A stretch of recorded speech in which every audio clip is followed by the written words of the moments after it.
सुगंधित इत्र तैलादि के अनंतर धूप को प्रज्वलित करके धूप का दर्शन करवाएंगे, धूप दिखाएंगे, धूपबत्ती का गंध लगवाएंगे।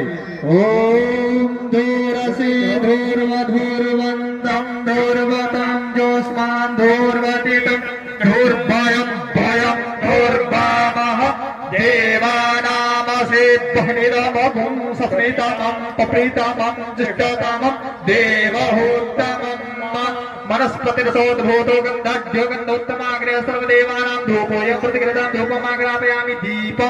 दीपक जला करके सभी लोग दिखाएं। ओम अग्निज्योतिर्ज्योतिर्गणेः स्वाहा सूर्योज्योतिर्ज्योतिः सूर्यः स्वाहा अग्निर्वर्चो ज्योतिर्वर्चः स्वाहा सूर्योवर्चो ज्योतिर्वर्चः स्वाहा ज्योतिः सूर्यः सूर्योज्योतिः स्वाहा।